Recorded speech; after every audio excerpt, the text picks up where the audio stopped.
કેમ છો બધાય? મજામાં ને? આપણે ગયા વિડિયોમાં પ્રકરણ 9 સ્વાધ્યાયપોથીમાં પૂર્ણ કર્યું.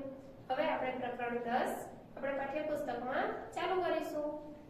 બધા આપણે પાઠ્યપુસ્તકમાં ધ્યાન રાખીશું, બરોબર? તો પાઠ્યપુસ્તકમાં પ્રકરણ 10 એમાં નામ છે ભાતની પેટર્નની રમત. આપણે આમાં અલગ અલગ પેટર્ન જોવાની છે. તમને બધાને પેટર્નની ખબર જ હશે. ભાત આપણે દોરતા જશું, પણ વ્યવસ્થિત એકસરખી ભાત કેવી રીતના હોય એ આપણે આમાં જોવાનું છે. તો ચાલો બાળ મિત્રો આપણે જોઈએ. સૌથી પહેલા જુઓ,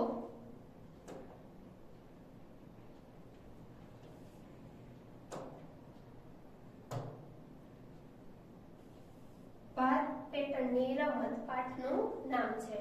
આપણી આજુબાજુ કેટલી ભાત હોય છે રોજબરોજની જીવનમાં આપણે જોઈએ છીએ.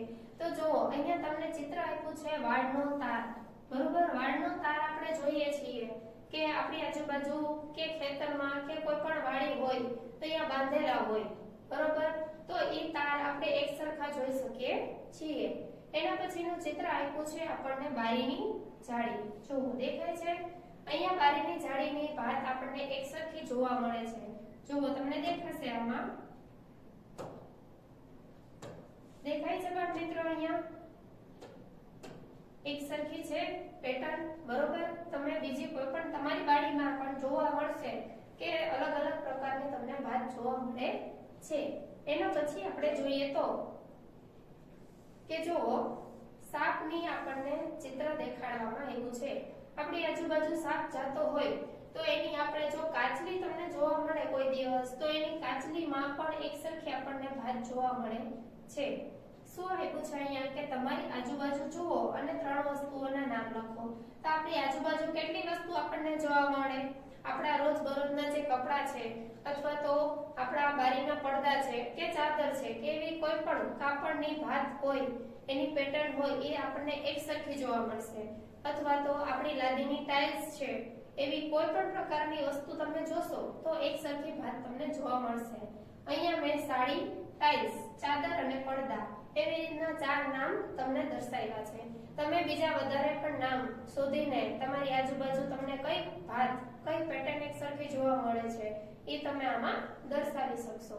એના પછી આપણે જોઈએ તો એક છોકરી છે જેણે પોતાની ભાત બનાવેલી છે, બરોબર? એનું નામ છે પલ્લવી. જુઓ, એને પોતાનું નામ આપેલું છે કે નમસ્તે, હું પલ્લવી છું, હું જયપુરમાં રહું છું. મારું શહેર બ્લોક પ્રિન્ટ કરેલા કપડા માટે જાણીતું છે અને મારી માતાએ કરેલી બ્લોક પ્રિન્ટ ભાત તમે જોઈ શકો છો. તો અહીંયા આપણને એક ભાત આપેલી છે કાપડ ઉપરની કે કેવી એકસરખી ભાત છે. જોવો, અહીંયા તમને મોરની ભાત આપેલી છે. દેખાય છે બાળ મિત્રો તમને મોરની ભાત? બરોબર? જોવો, છે કે નહીં?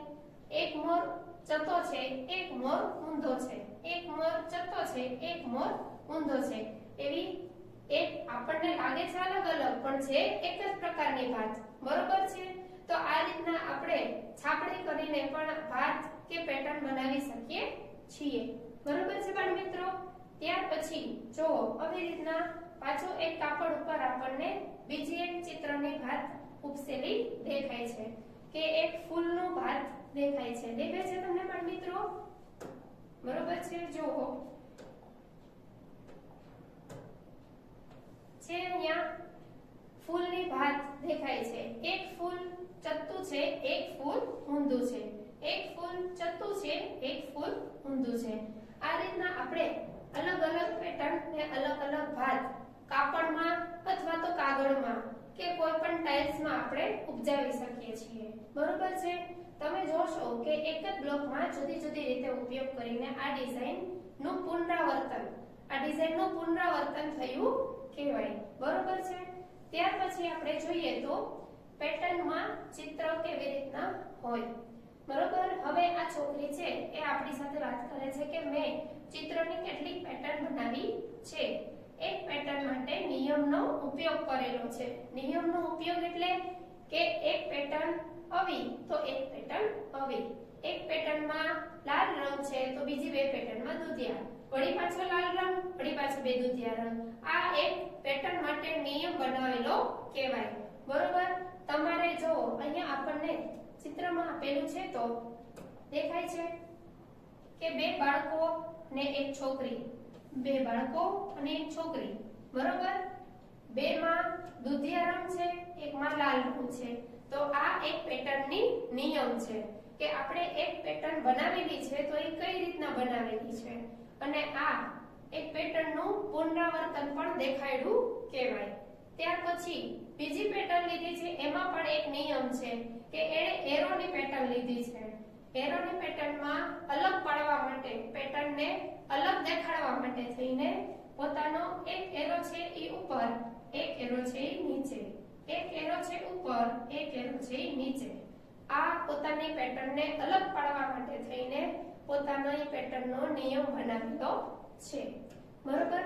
તમે પણ આ રીતના કોઈ પણ પ્રકારની ડિઝાઇન અથવા તો આકૃતિની પેટર્ન બનાવી શકો છો અને એમાં તમે તમારો નિયમ રાખી શકો છો.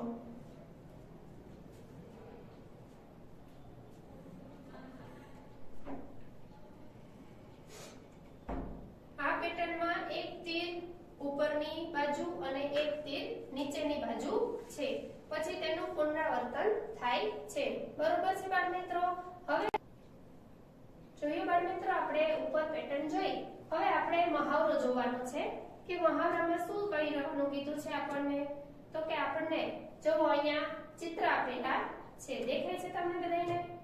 જો અહીંયા ઘોડાનું ચિત્ર આપ્યું છે. ઘોડામાં તમને શું પેટર્ન દેખાય છે?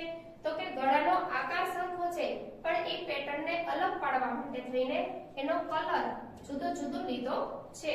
તો તમારે પણ પેટર્ન એવી રીતના બનાવવાની છે. એવી જ રીતના બીજો મહાવરો આપ્યો છે, જુઓ કે અ બ, અ બ. તો એવી જ રીતના તમારે આ પેટર્ન અહીંયા પૂર્ણ કરવાની છે. હવે તમને સમજાણું કે પેટર્ન પૂર્ણ કરો ઈ કેવી રીતના કરવાનું હોય છે. હવે તમારે આ મહાવરામાં પણ ખાસ ધ્યાન રાખવાનું છે. તમારે તમારી જાતે પ્રયત્ન કરવાનો છે.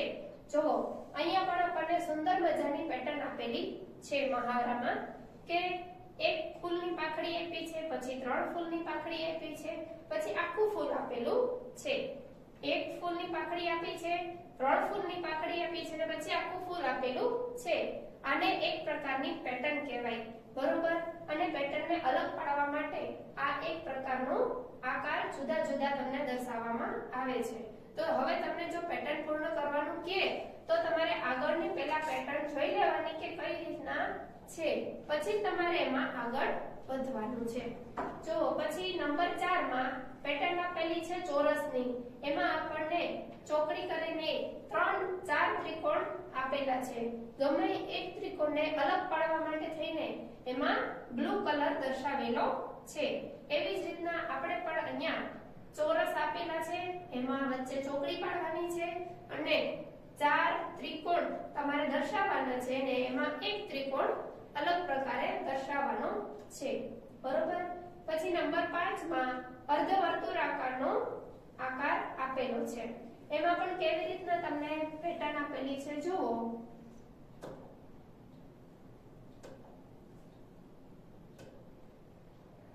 સૌથી પહેલા અર્ધ ત્રિકોણ આકાર છે, એમાં વચ્ચે અહીંયા જે આકાર આપેલો છે એ ઊભો છે, પછી આડો છે, પછી પાછો ઊભો છે, પછી આ બાજુ આડો છે. એ રીતના આપણે પણ આગળ પેટર્ન પૂર્ણ કરવા માટે આ ત્રણેય પેટર્નનો ઉપયોગ કરવાનો છે, બરોબર છે બાળ મિત્રો? સમજાઈ ગયું ને તમને? પછી અહીંયા સવાર, બપોર, સાંજ ને રાત. તો વળી પાછું સવારથી ચાલુ થાય તો આગળ તમારે શું લખવાનું? બપોર, સાંજ ને રાત. એના પછી આગળ વધારે જો તમને પેટર્ન પૂર્ણ કરવાનું કહે તો ફરીથી પાછું આપણે લખવાનું સવાર, બપોર, સાંજ ને રાત. આ રીતના આપણે પેટર્ન પૂર્ણ કરવાની છે. પછી વિકસતી પેટર્ન. વિકસતી પેટર્ન એટલે એક અલગ પ્રકારની પેટર્ન, બરોબર? જેનો વિકાસ છે, જેમાં આપણને કંઈક નવું જાણવા મળે છે. તો આ એરો પ્રકારની છે.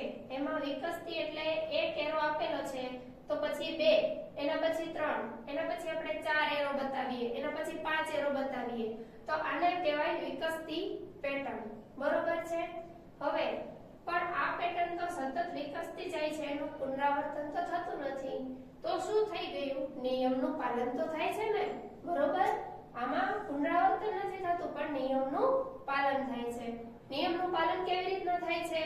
તમને ખબર પડી કે આપણે એકને એક પેટર્ન છે ઈ વારાફરતી વારા બતાડવામાં આવે છે, બરોબર? પણ એનો જે વધારો છે ઈ અહીંયા દર્શાવ્યો છે. પુનરાવર્તન થવું એટલે અહીંયા એક એરો બતાડ્યો તો અહીંયા પણ એક જ એરો, અહીંયા પણ એક જ એરો, બરોબર? પણ આમાં સંખ્યામાં વધારો થાય છે એટલે ઈ પુનરાવર્તિત પેટર્ન થતી નથી, બરોબર? હવે અહીંયા આપણે પુનરાવર્તિત પેટર્ન સુધી સમજ્યું છે. આવતા વિડિયોમાં આપણે આગળ સમજીશું. હરિઓમ અસ્તુ. હરિઓમ, જય શ્રી કૃષ્ણ. કેમ છો બાળ મિત્રો? આપણે પ્રકરણ 9 સ્વાધ્યાય પૂર્ણ કર્યું. હવે પાઠ્યપુસ્તકમાં આપણે પ્રકરણ 10 શરૂ કરવાનું છે. આપણે બધા પાઠ્યપુસ્તકમાં ધ્યાન રાખીશું, બરોબર છે? પ્રકરણ 10 નું નામ છે ભાત પેટર્નની રમત. આપણને બધાને ચિત્રનો શોખ તો છે જ, બરોબર? આપણે દરેક નવી પ્રકારની ભાત બનાવતા રહીએ છીએ, પણ અહીંયા આપણે એક સરખી ભાત બનાવતા શીખવાનું છે, બરોબર? જોઈએ આપણે કે આપણી આજુબાજુ ભાતની પેટર્ન કેટલી હોય છે. તો જોવો બાળ મિત્રો,